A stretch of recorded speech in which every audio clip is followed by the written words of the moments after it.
الحمد لله نحمده ونستعينه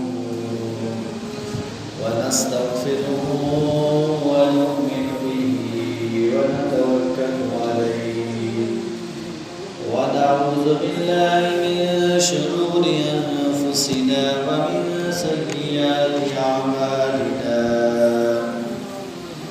من يهده الله فلا مضل له ومن يضلله فلا هادي له ونشهد أن لا إله إلا الله وحده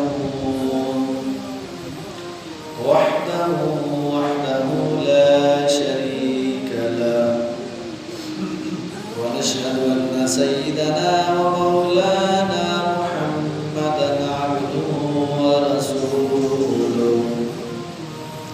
قال الله تبارك وتعالى في الكلام المجيد والفرقان الحميد وإن خفتم شقاق بينهما فابعثوا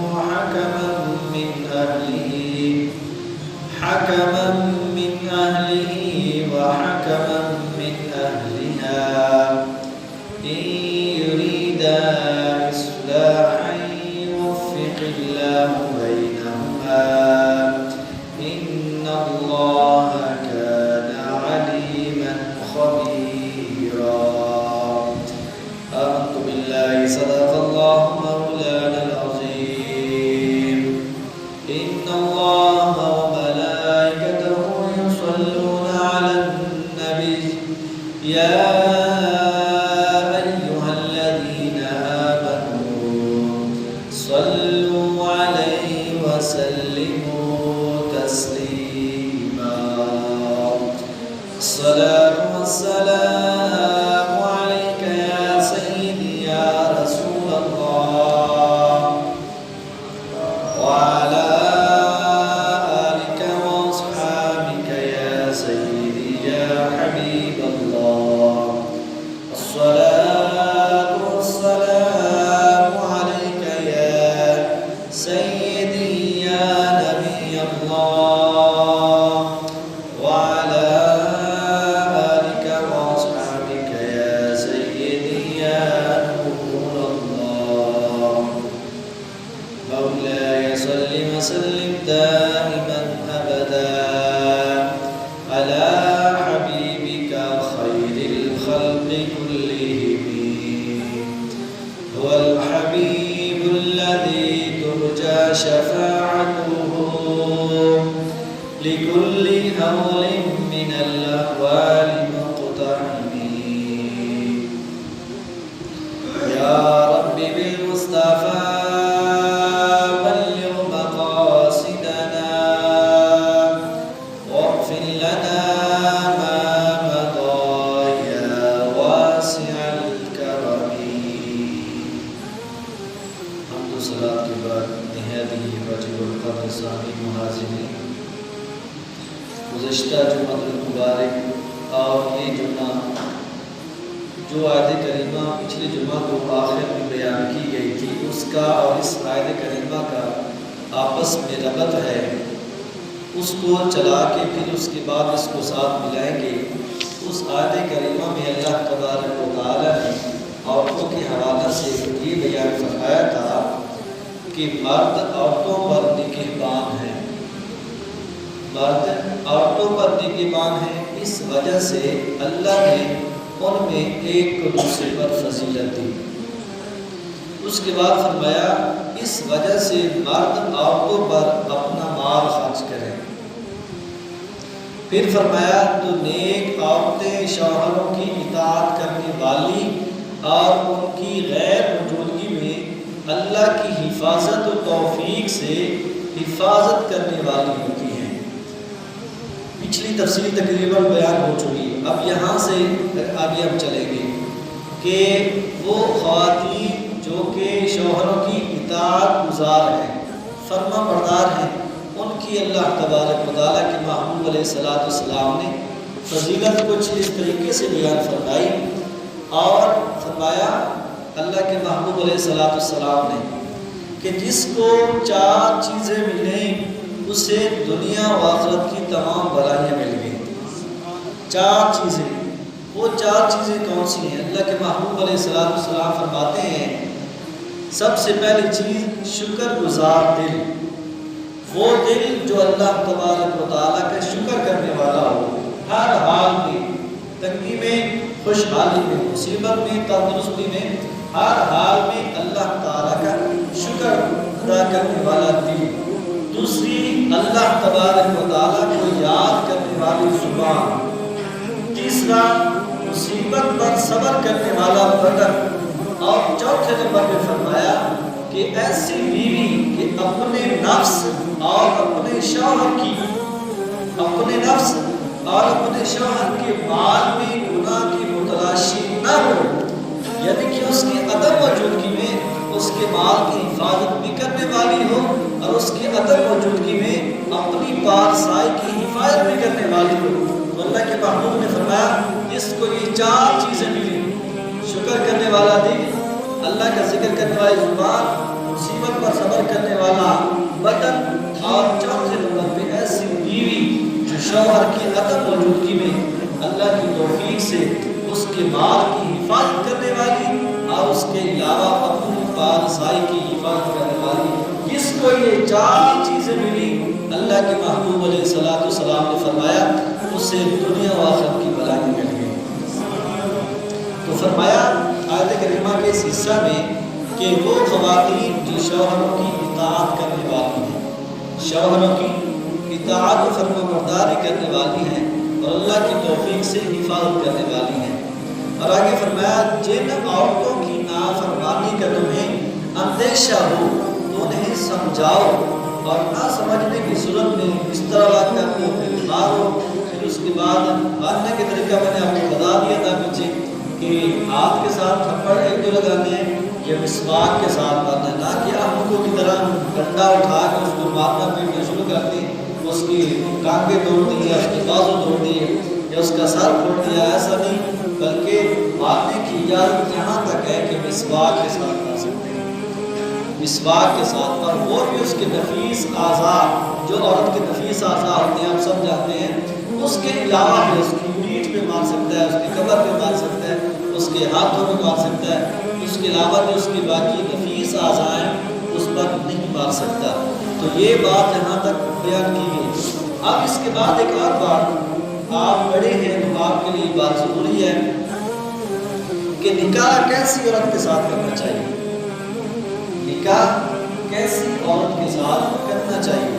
نکاح جو ہے دیندار عورت کے ساتھ کرنا چاہیے۔ جس عورت میں دینداری پائی جائے گی وہ آپ کی عزت کی حفاظت بھی کرے گی، آپ کے بچوں کی صحیح تربیت بھی کرے گی اور آپ کے مال اسباب کا بھی خیال رکھے گی، اس میں فضول خرچی نہیں کرے گی، آپ کو بے جا فرمائشیں نہیں کرے گی کہ مجھے یہ لا کر دو، مجھے یہ لا کر دو، وہ آپ کو پریشان نہیں کرے گی۔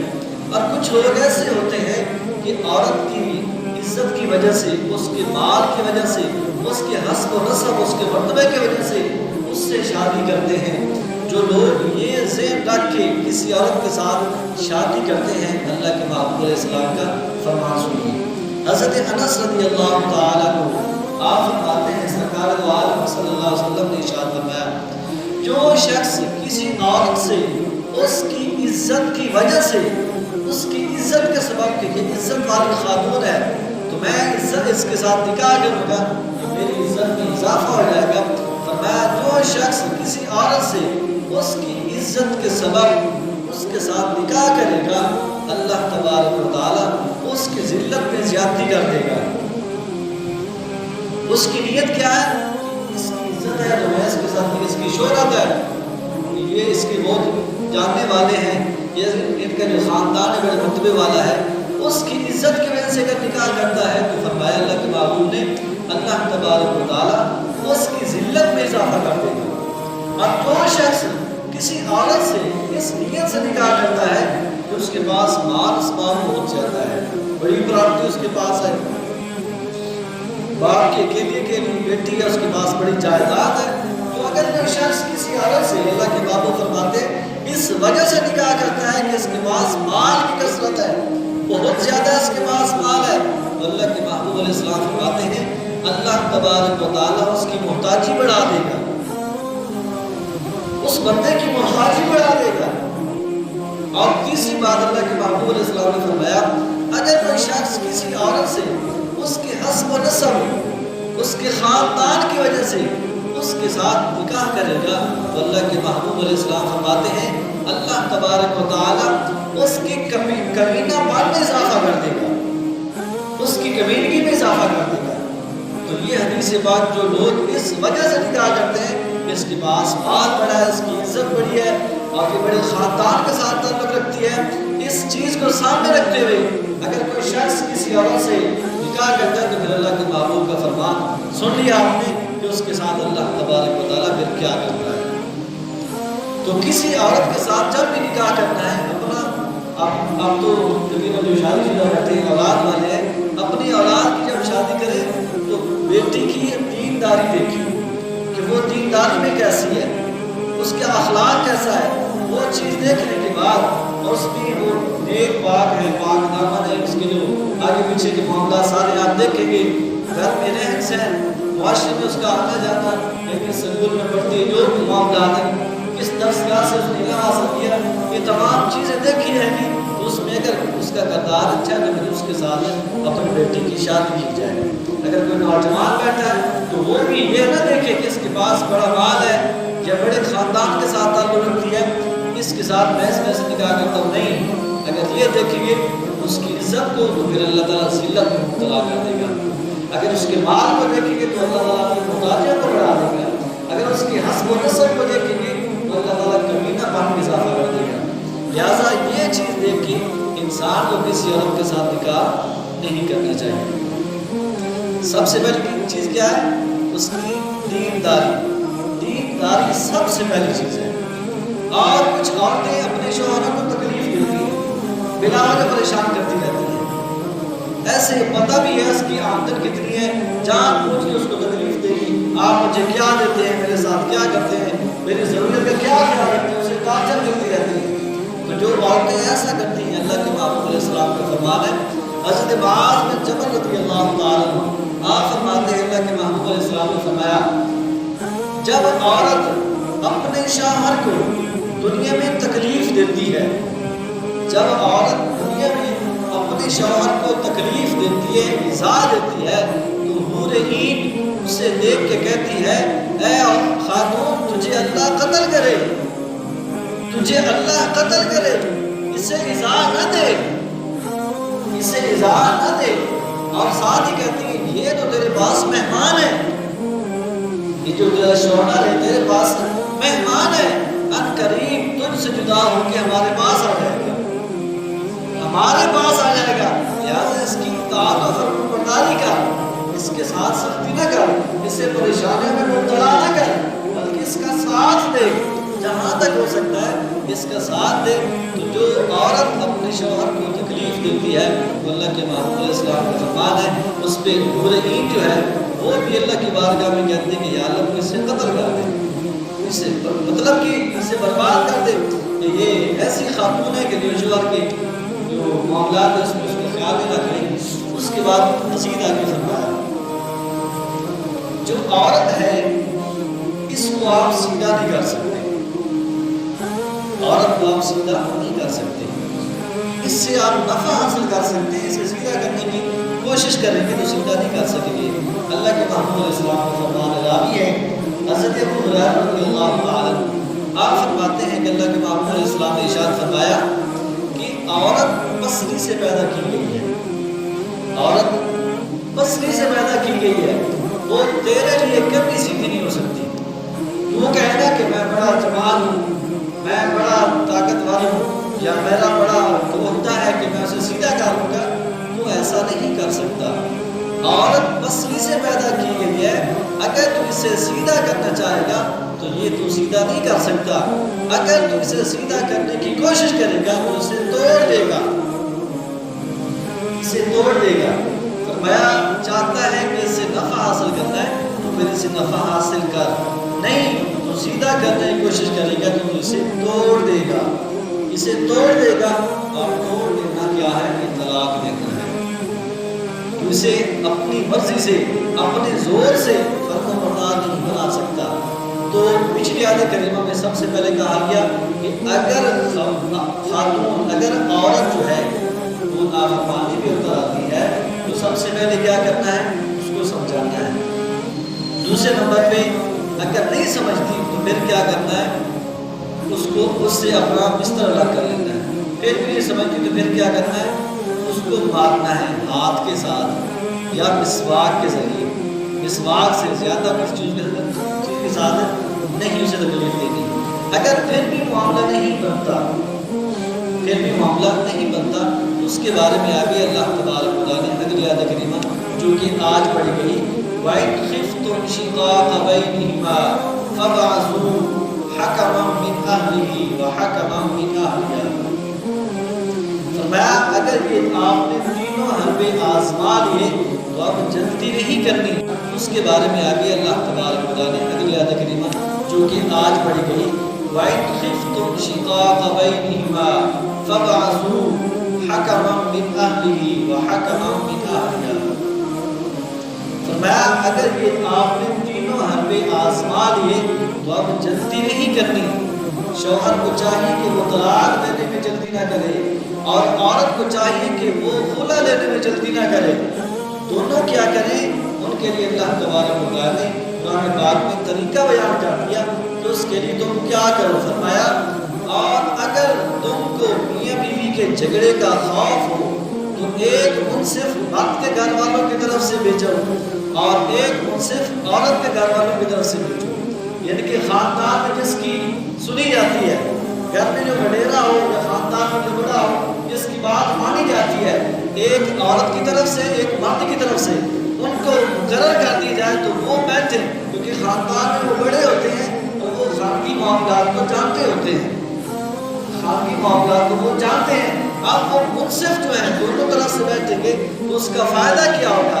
فرمایا کہ اگر وہ منصف جو دونوں ہیں اگر ان کی نیت اچھی ہوگی, اگر ان کی نیت ٹھیک ہوگی تو فرمایا اگر یہ دونوں صلح کرانا چاہیں گے تو اللہ تبارک و تعالیٰ ان کے درمیان میں اتفاق پیدا کر دے گا.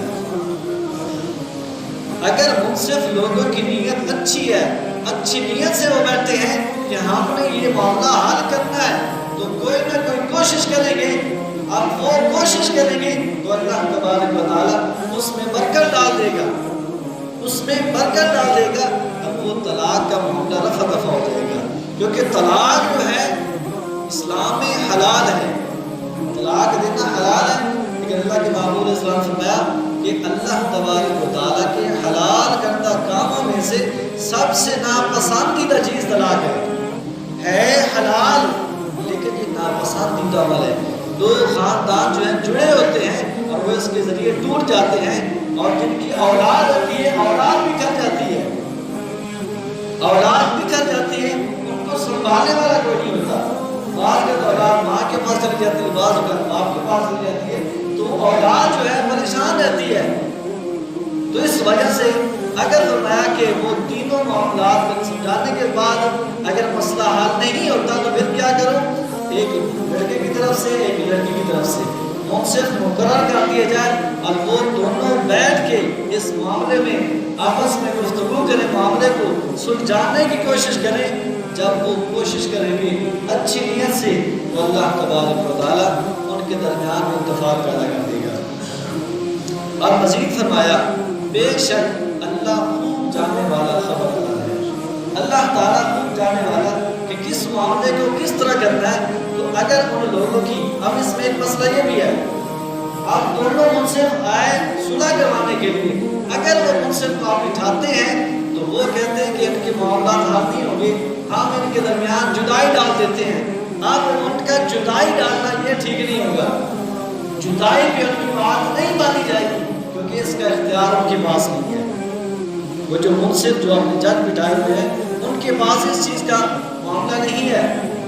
اس میں آپ جو لڑکا ہے یا لڑکی یہ آپس میں معاملات کریں گی, وہ منصف ان کے درمیان میں کوئی تفرقہ نہیں ڈال سکتا, ان کو آپس میں سے جدا نہیں کر سکتا. اگلی آیت کریمہ میں ارشاد فرمایا واعبدوا الله ولا تشركوا به شيئا وبالوالدين إحسانا وبذي القربى واليتامى والمساكين والجار ذي القربى والجار الجنب والصاحب بالجنب وابن السبيل وما ملكت أيمانكم إن الله لا يحب من كان مختالا فخورا.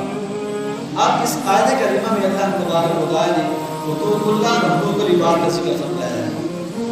حقوق اللہ اور حقوق العباد کا ذکر فرمایا اور اللہ کی عبادت کرو اور اس کے ساتھ کسی کو شریک نہ ٹھہراؤ اور ماں باپ سے اچھا سلوک کرو اور رشتہ داروں، یتیموں، محتاجوں، قریبی کے پڑوسیوں، دور کے پڑوسیوں، پاس بیٹھنے والے ساتھی اور مسافر اور اپنے غلام لونڈیوں کے ساتھ اچھا سلوک کرو. بے شک اللہ ایسے شخص کو پسند نہیں کرتا جو متکبر فخر کرنے والا ہے. اس میں تقریباً 7 سے 8 چیزوں کا ذکر کیا گیا. سب سے پہلی بات کی گئی اللہ تبارک و تعالیٰ کے حوالے سے کہ عبادت کو مستحق کون ہے. تھوڑا سا آپ بول لیتے جب کے بیٹھے ہوئے ہیں، سب سے زیادہ عبادت کا مستحق کون ہے؟ اللہ تعالیٰ ہے. نہ کہہ دیں کون ہے؟ اللہ تعالیٰ ہے. عبادت کا مستحق کون ہے؟ اللہ تعالیٰ. اس کے علاوہ کسی کی عبادت نہیں کی جائے، اس کے علاوہ کوئی بھی اس کا شریک نہیں ہے. نہ ذات میں، نہ صفات میں، نہ افعال میں اس کا کوئی شریک نہیں ہے. وہ واحد برحق واحد حقیقی ہے جس کی عبادت کی جاتی ہے.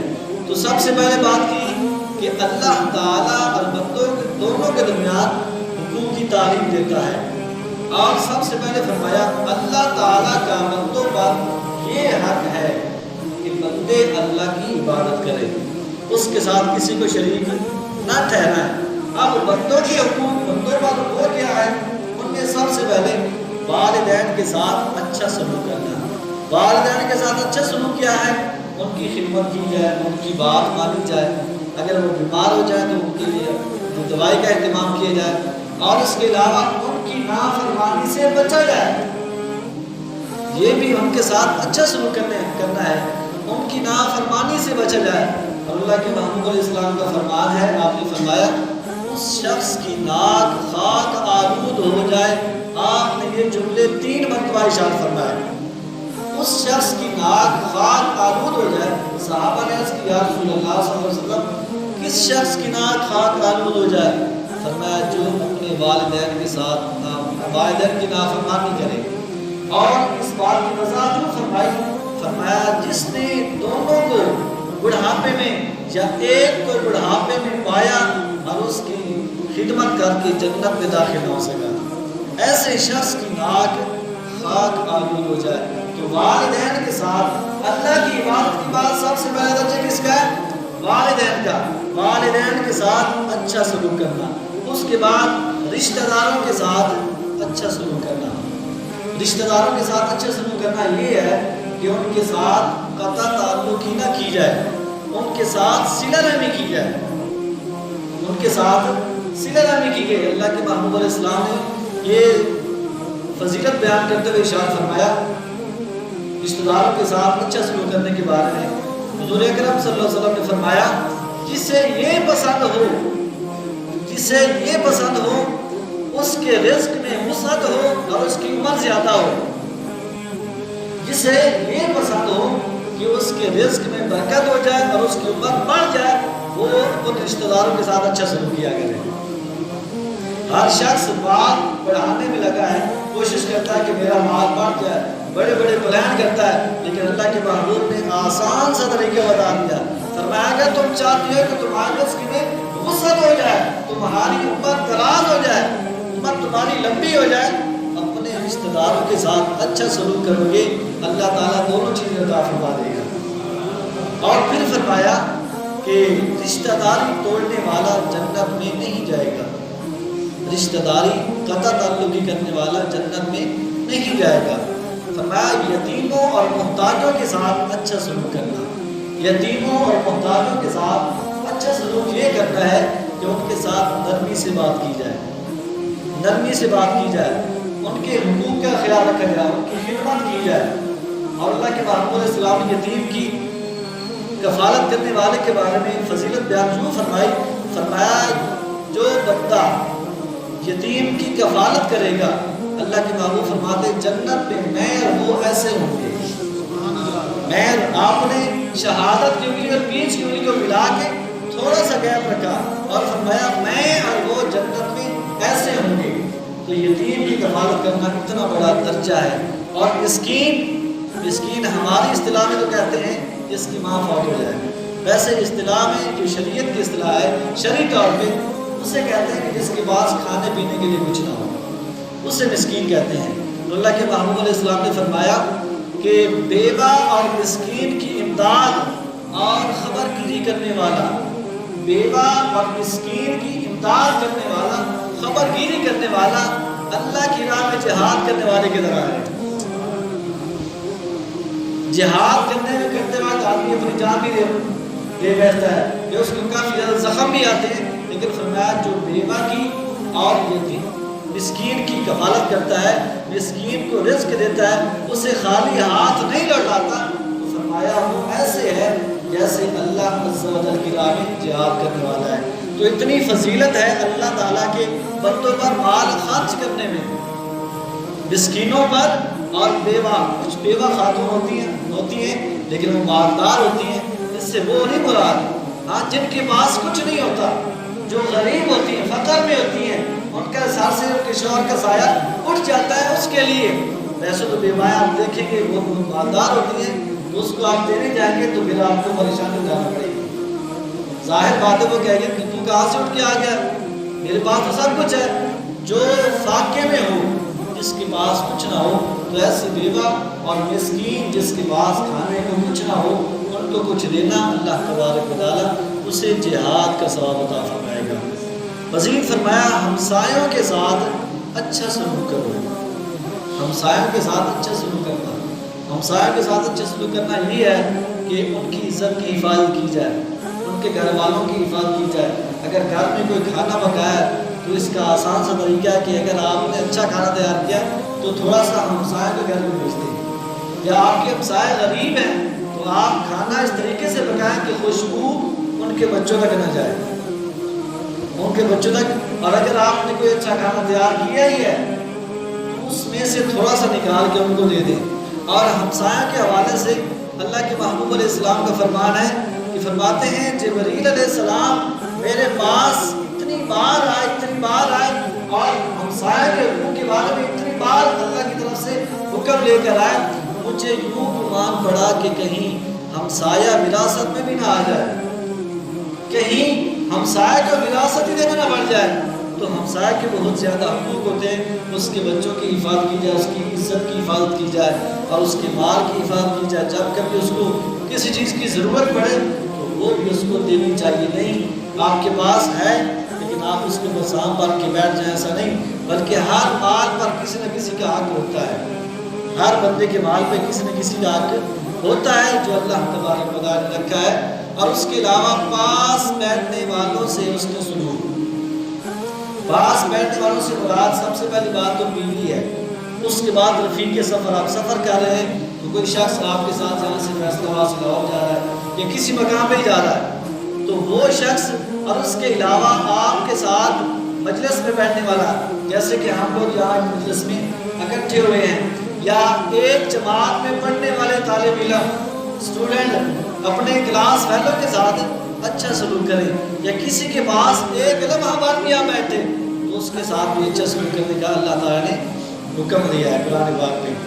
اور اس کے علاوہ مزید مسافر کے ساتھ اچھا سلوک کرنا اللہ تعالیٰ نے اس کا بھی حکم دیا ہے کہ جو مسافر ہے اگر آپ کے پاس آ جائے، اس کے پاس کھانے کو نہیں ہے تو اس کو کھانا بھی دیا جائے، اگر اسے کوئی مجبوری ہے، پریشانی ہے، اس کی پریشانی کو حل کیا جائے۔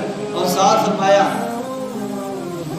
مسافر مہمان ہوتا ہے قسم کا، اللہ کے محبوب علیہ السلام فرمایا کہ جو شخص اللہ تعالیٰ اور قیامت پر ایمان رکھتا ہے، اللہ تعالیٰ اور قیامت کے دن پر ایمان رکھتا ہے، وہ مہمان کا اکرام کرے، مہمان کی عزت کرے، اکرم الضیف، مہمان کو عزت دو، مہمان کی مہمان نوازی کرو۔